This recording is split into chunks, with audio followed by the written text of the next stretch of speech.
The following program is being presented to you by a community producer. The statements, views, and opinions expressed are not necessarily those of ALC TV or the City of Avon Lake.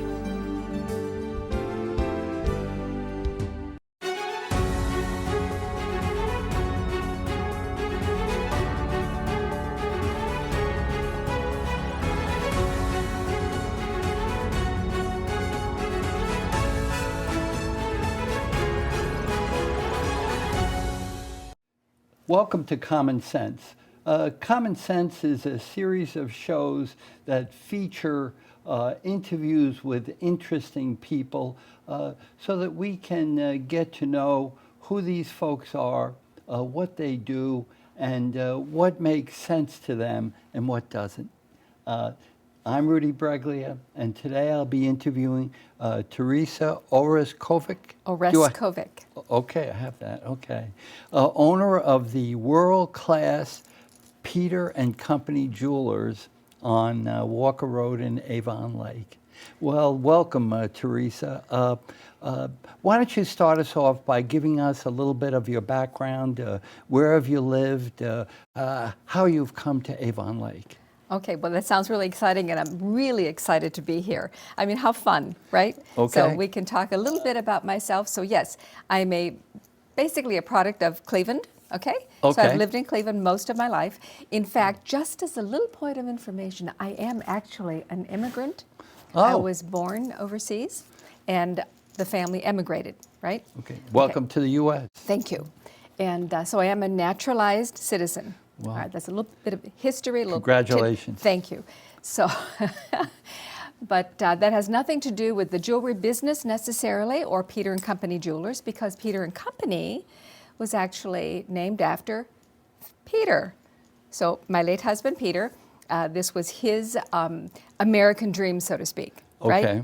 right?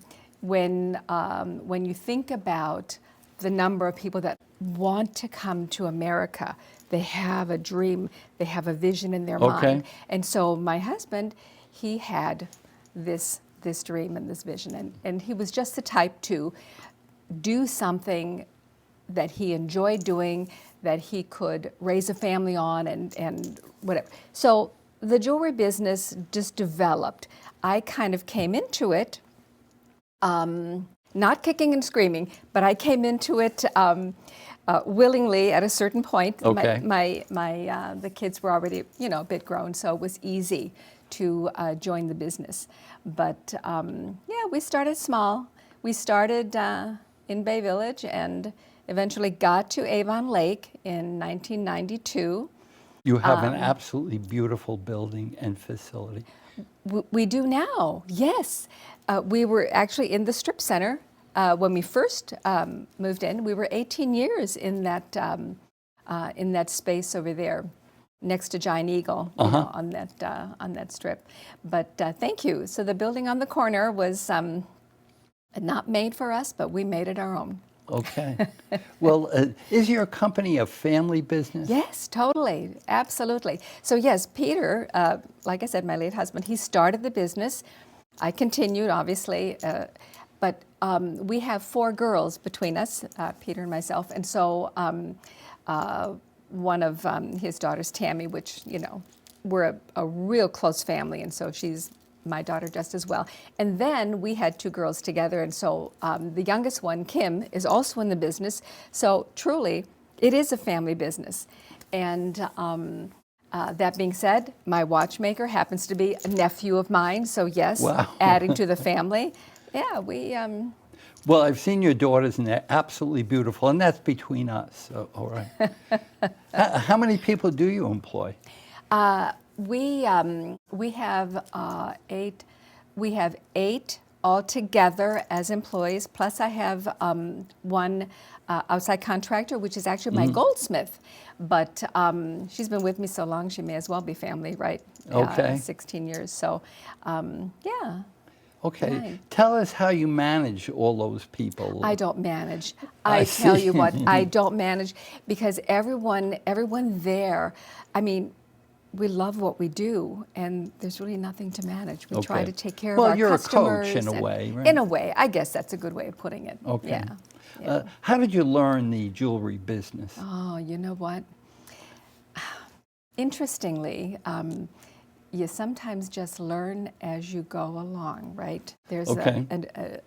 maybe an expression for that. Learn by but experience. There you go. That being said, I always liked jewelry. I always liked gemstones. I was always intrigued by it, but I did not go to school for that. However, in our jewelry industry, we always have opportunity to learn, and trade shows, educational seminars. Every year, I would go to something. We're learning as we're going, and when you love something, it sticks with you. It's Okay. it's just. That being said, I can sell, I can talk about, I can show, different things, but I'm not the one that makes the jewelry. That's someone. Understand. That's someone You that's leave a that craftsman. to the experts, That's right. right. That's right. What marketing approaches have you taken in Over your the business? years, yeah. When we think about marketing, that is such a huge part of any business to grow. And over time, our marketing tactics have changed. Evolved. Right? Totally. Initially, you do everything in print, in newspapers. You make sure that your name is out there. We did a lot of events in the store, inviting people to come in. You don't have to buy, just come and visit us, and you will have, local parties and things like that. But I think one of the things that we did early on was always being available to the local community. If you need something for a fundraiser, you need something to kind of do something to help a local group, whether it's a school group or whether it's some other type of fundraiser. I always made sure that Peter and Company was part of it, that we could do something for them. And word of Knights mouth. of Columbus. Word of mouth. Yeah, there you go. Yeah. Maybe I should have started with this question, but tell us a little bit about the history of jewelry. Oh, wow. Well, you know what? Seriously, it goes back so far. Uh-huh. I mean, if you really thought about it, even the caveman was doing something with, to adorn themselves, right? So, yeah, it's a topic that requires a week's worth of a show.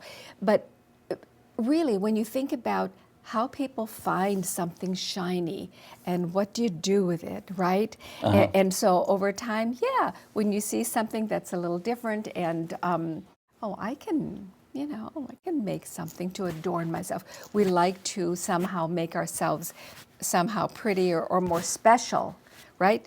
It's all about being special. Special, unique. Yeah, exactly. Yeah. What interests you most about the jewelry business? Is it the approaches, marketing approaches that you talked about? Yeah. You know what? I think marketing is really very fun, but in the end, it's always about the customer. Okay. And so, what do I like about it? It's making the customer happy, that the customer has received what they're looking for, because in the end, what are we doing with the jewelry, right? We're giving it to someone. We're giving it to someone we love. We're giving it to someone that we admire. It's an item of recognition, and there's a lot there. Mm-hmm. And frankly, that's the best part about the business, because you're doing something that's really... You're helping people. Yeah, I like that. We're helping people. Okay. What happens, and I'm in this class, what happens when clients don't know what to buy? Yeah. They come in and say, well, I want to buy something. I know. I have an anniversary or I have a birthday, and what should I do, And so myself, my whole team, the idea is to ask some questions. Well, what is it? Who's it for? What do they Zero look like? in on it. Yeah. What's their style? What's their taste? Sometimes we really don't even know. But when you have something that is current, up to date, things that are in style, that are being seen on TV, on other people. You know, you kind of can't go in that. wrong. Well, there you go. You're not going to sell something that was maybe outdated 10 years ago or something. You know, I gotcha. Yeah, right. What questions do you get most often from clients? You know what? That's really a hard question too, because really everyone is unique. Okay. Everyone is unique, and the idea of, well, how much does it cost? That maybe is always, you know, kind of there. Yeah. But it's not the first thing that comes out. You know, and so there's nothing I can say about that. I can't answer that question. Okay. You know. Well, tell us what types of jewelry do you have in the store? Okay. So I said world class. yes, so, thank you. And so we have in the store at any given time, we have diamonds, we have natural diamonds, we have them loose so that you can actually look at them, examine them, and, you know, maybe put them into something else. We have finished product, rings, diamond necklaces, diamond earrings. Your classic diamond stud earring is always in stock. And so what do I have in the store? So from 18 karat gold, you know, to platinum and diamonds and rings and things like that. I have everyday jewelry. I have things that you can put on a regular basis and not feel like you're overdressed. Okay. These days we're very casual, right? And so we'll do things in gemstones and color gemstones, the birthstones, you know, those kinds of things. Understand. But also just a chain, basic chain, simple chain. The paperclip chain right now is the hottest thing going, and it's like, really? Paperclip. There you go. Yeah, it's a look. It's a look. It's trending. So sterling silver. There are some very current fashion items that are gold plated or silver plated. It's a different price point, a different price category, but very much in style, on trend. And so there's a huge, huge range. I mean, you can go from a few little leather, you know, bracelet pieces to, you know, your tennis bracelet all in diamonds and platinum. And I mean, there's a big range, big range. Okay. Yeah. You didn't mention watches, and I know I've seen watches. I did not mention watches. And yes, we do have watches. And so we have the Citizen EcoDrive watches, which are the ones that are powered by light. Okay. Okay. So you don't have that, you know, battery change scenario coming up. Oh, that's great. Yeah, the light. And they're very up to date. And so those are current. Some of them are even radio controlled, so you're always on time. The timing is automatically, you know, done. I have a nice new collection from a company called Shinola out of Detroit. And so their tagline is like made in Detroit, right? And so their watches are very sporty, you know, a little bit industrial looking, but they're popular right now. And then I have a great new collection from Ball Watch Company, which is interesting that it was actually started in Cleveland. And so we decided to carry this brand because it has a Cleveland connection, right? And so they are automatic watches, and they're made in Switzerland now, but the company is still an American-owned company, and it was started in Cleveland. It's a very interesting story. Ball Watch Company. Anybody can Google it, and you'll get some information about it. But you know what? The best part about this, and I always use it in my sales pitch, right? Okay. Is get on the ball. That's where that cool little saying came from, because it was used by the conductors in the railroads to be on time, right? And they all had the ball watch. And if you didn't have your ball watch, you had to get on the ball. I see. Okay, I didn't know that. Look at that. You talked about some of the current trends. Were there any that you didn't mention, or current trends in jewelry? Gee, I don't know. I think I kind of, you know, kind of covered that. Yeah. The permanent bracelets, I saw that. Oh, you know what? You are so cool. Good for you. Thank you. But yes, the permanent bracelet idea, I'm not even sure how it happened, but it's very recent, very current, maybe a few months old. And yes, you can get a sterling silver bracelet. You can get a 14-karat gold bracelet, and you can choose, from different styles of chain, and we then will actually solder it onto your wrist. So it fits so you. There is no clasp. It fits you, and we solder it closed, and there you go. It's permanent. And you've got it. Okay. And we've got it, and we can do it for you.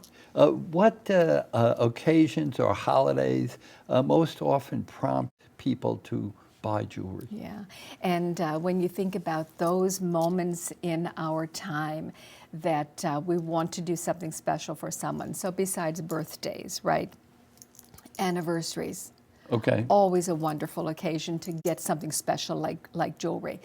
But you know what?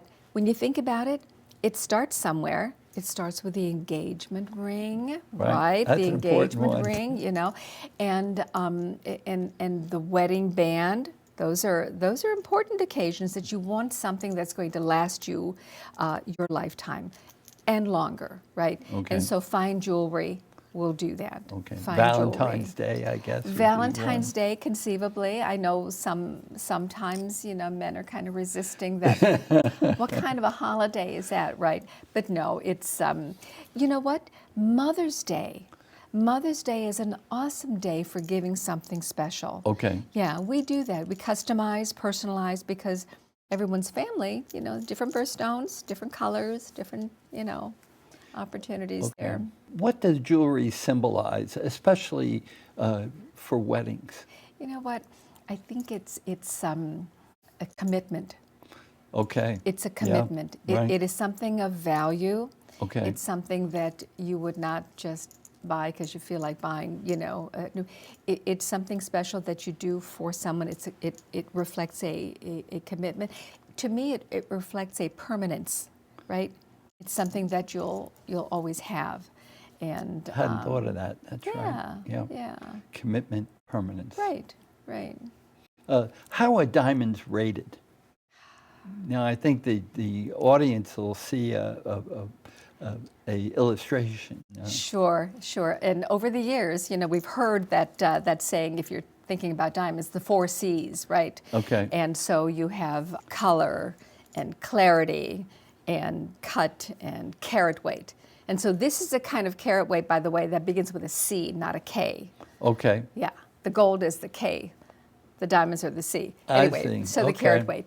And So the clearer the diamond, the more expensive that. So when you think about diamonds, right now, if we just imagine the diamonds that have been found in history over the years, over the millennia, right? They come out of the ground, and so yes, they are going to be in different quality levels to the extent that whatever is around the diamond as it's growing, right, Okay. will have something else in All right. there. And so the clearer this particular rock is, the cleaner inside it is, the more rare.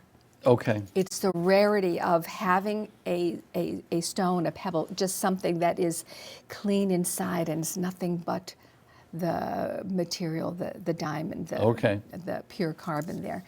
And so the clarity is a big factor because you can find any number of diamonds that have little speckles of something, whatever it happens to be. And but when you get them real clean and real clear, that's the value. Yeah. That's the top of the chain. There you go. There you go. What are the most common shapes for diamonds, and do you have any preferences? Do people have any preferences? People do have preferences, and over the years, the round diamond has been kind of a standard, so to speak. Okay. The round diamond. That being said, there are some other shapes that we have seen plenty of times, and it could be an oval shape, not round, but it's an oval, or the marquee shape that has the pointy ends, Yep. or a cushion shape, which is kind of squarish but has the corners softened a little bit. Princess cut, which is really square, kind of angular. The emerald cut, which has nothing to do with green emerald, right? But it's an emerald cut, so Yeah, a little right. bit rectangular and straight facets and not a lot of little facets. And so the idea of the cuts of the diamond I will tell you that hands down, your round cut is still the most popular. And why is that? Hard to say, but your round diamond is going to sparkle the most. I It's got going to give you I all gotcha. that scintillation coming back to the eye. Yeah. Okay. Yeah. Well, what is the Kimberly process? The Kimberly process, you know, that's an interesting name, and I'm sorry that I don't remember exactly how they decided to call it Kimberly, but there was some years back kind of a big outcry of what was happening with diamond companies, diamond miners, in certain parts of the world where the diamonds are found, and there were some maybe humanitarian issues that were going on. And so the diamond companies came together and they decided, you know what, we're not going to deal with those companies that treat their people in such a manner in order just to get these stones out, right? We're not going to do that. So they came up with a process. Everyone needs to follow it, right? Otherwise, you're not part of the program. And if you did not follow the Kimberly process, the program of keeping the diamonds free from conflict, we wouldn't buy from you, right? They would not have a source to give their diamonds away. And so and this is all a voluntary thing, but you know, when you get a lot of people coming together and they all have the same idea, the same mission, not to deal with companies that abuse their workers. Exactly. And so, you know, sometimes we hear about things, and we always, of course, hear about the sensational, right? And that's what makes the news. But in effect, it was really a very, very small portion of, you know, the diamond business. Yeah. Tell us about the Hearts on Fire diamonds and their preparation. I know they were special. Yeah, Hearts on Fire is very exciting because here was a company that was being organized with the pure intent of having the best quality diamond on the market. And so Hearts on Fire decided that was what they were going to do. And we're talking about the cut, how well the diamond is cut. So the idea of the round diamond, you know, it has a certain number of facets, it has a certain look to it, angle on top, you know, cloud on the bottom. And the perfection of the cut is what makes the difference in how the diamond sparkles. And so Hearts on Fire as a company has committed itself to every single diamond that they put into their jewelry that they sell is going to be perfectly cut. So when you buy a Hearts on Fire diamond, you will always know what you're getting. I see. The creme de la creme, right? I see. So and you have those diamonds. I have those diamonds, yes. And really, in the end, it's always about performance. It's how that diamond is going to look to you. And you know every time it will be perfect. What's a knot-free diamond? And K-N-O-T. Yes, K-N-O-T. And so that, in fact, was part of the mission from Hearts on Fire. They were not going to choose a diamond, a rough stone for them to cut that had some natural, and they're not inclusions, it's just the way the structure was grown, if it got interrupted in some way.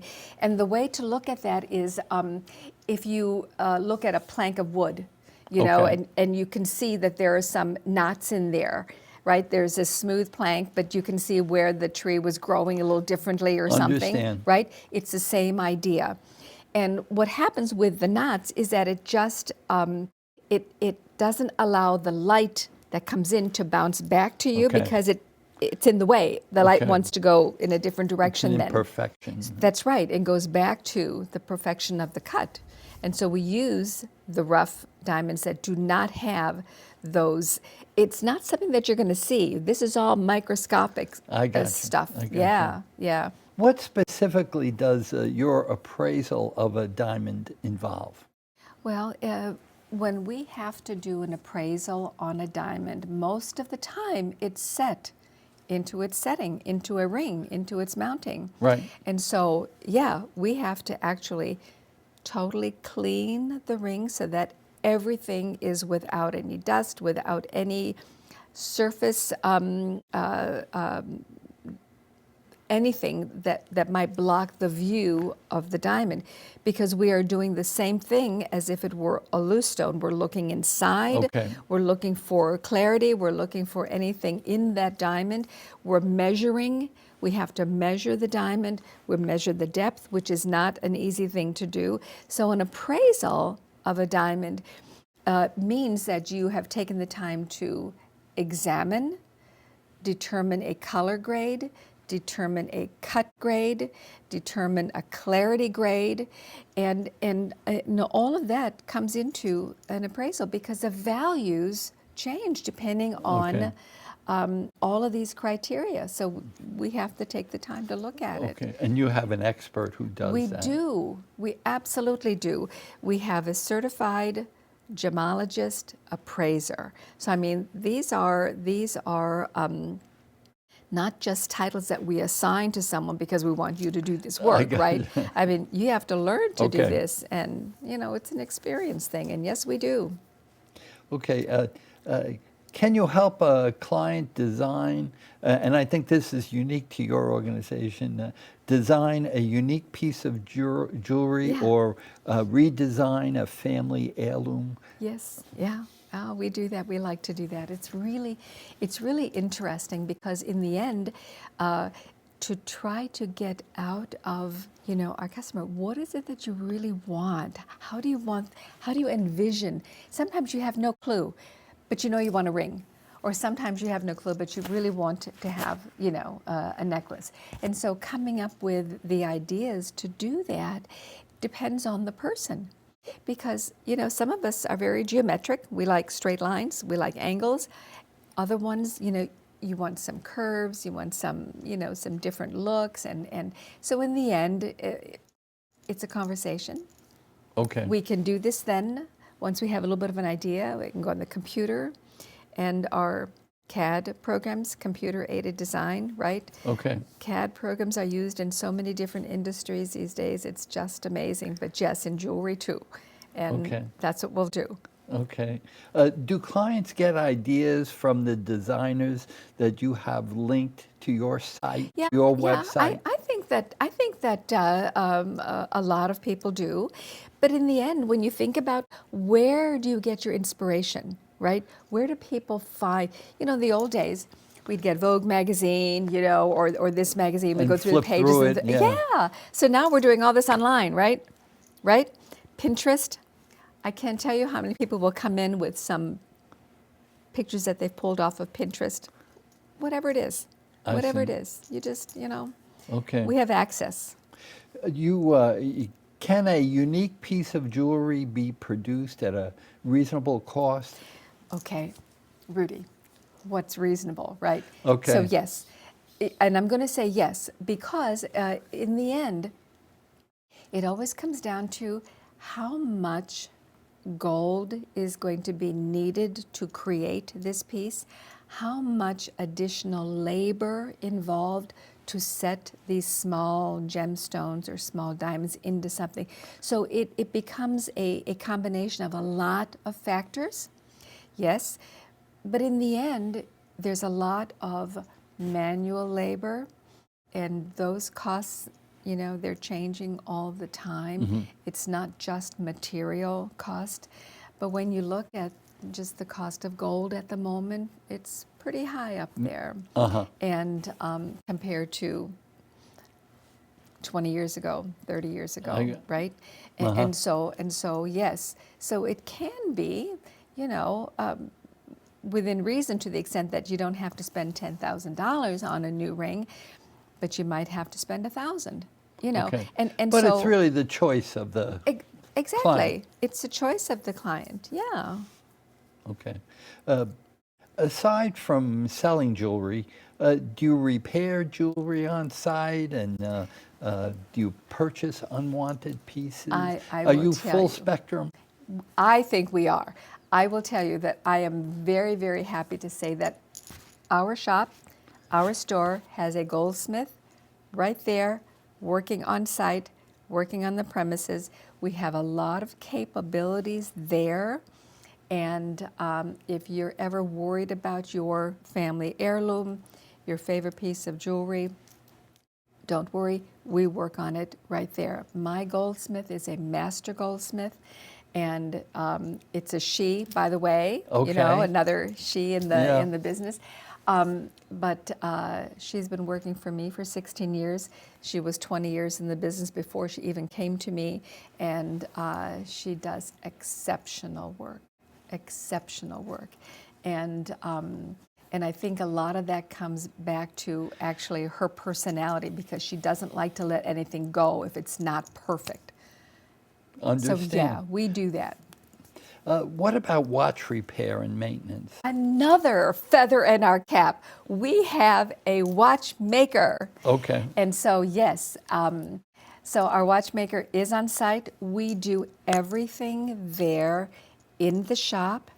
We have capability for the water testing, water pressure testing of a watch, and there is a wet test, and then there's also a dry test, capability. We can work on any number of watches, high-grade Swiss watches. We are an authorized Rolex spare parts account, so you know that we can get genuine parts for any of your repairs, and we do everything there on site. Our watchmaker is very, how should I say, he's very down to earth. If you need to have a conversation with the watchmaker, we can arrange that. But yeah, crystal, if you just need to change a crystal because you got it all scratched up, we can do that. You need to change a battery in your battery watch? Yeah, we can do that. And but if you have a vintage watch that's been around because it was handed down from Grandpa Jones, whatever it is, we can do that too, but it becomes more of a challenge because the parts may not be available, for some vintage pieces. But at least we can give an estimate, and we don't charge for estimates. Understand. Can Peter and Company arrange for financing a jewelry purchase? Yeah. Financing is an important aspect of, high value jewelry items, especially engagement rings, because you really want to do something special for that first major purchase sometimes, when you think about it. And we do work with a couple of finance companies like Wells Fargo or Synchrony, and this can be done in the store, off the iPad, off of your own iPhone. You can go through the application, and they will let us know within minutes of whatever amount, you're approved for. That being said, I also just offer in-store, if you want, a 6-month layaway. You just put a little bit of money down. It stays in the store. You can pay every week. You can pay every month. You can pay at the end. It doesn't matter. And that doesn't cost anything. I do that internally. Okay. Yeah. So you'll keep the piece once you've made your selection. Yeah. How can someone get in touch with you at the store? So the phone number works, right? 440-933-4871. The website is also a good way to reach out to us if you happen to be in front of a computer. You just want to, get on the website and reach out to us that way. The texting capabilities are all of a sudden so easy. You can text that same number that you can call. You can text us, and we will respond to you that way as well. Okay. Yeah. How about an email address? Email address, you can use info@peterjewelers.com, or if you know the salesperson's name that you're trying to reach, just put their name in front at peterjewelers.com. For example, Madison at peterjewelers.com, Kim at peterjewelers.com. These are your daughters? Yeah, Tamara at peterjewelers.com. I see. We try to make it real simple. But yeah, I don't think that we're too hard to. You can even Google the best jeweler in town. I see. Okay. Well, thank you very much, Theresia. Appreciate you being on. Well, I'll tell you what, it's been fun. Thank you. Thank you for having me. Okay. Well, there usually is one other question I ask is, in summary, what is making sense to you and what doesn't? What makes sense is that when you're thinking about doing something special for someone, you want to maybe offer a lasting gift. I don't think there's anything better than jewelry because you'll have it. It's not going to get moldy. It's not going to disintegrate. It's not going to, it's always there. I mean, the old saying, right? Diamonds are forever. Permanent. Permanence. There's something special about that. And beautiful as well. There you go. Nice and shiny. Adornment, Shiny baubles. Yeah, okay. we like that. Okay. Well, thank you very much. You're welcome. And thank you for watching. Please give us feedback on the show. You can ask questions, address us using the email that's at the bottom of the screen. If you are interested in being on the show, or you know an interesting person who would like to be on the show, please send us that contact information. And remember, seatbelts save lives.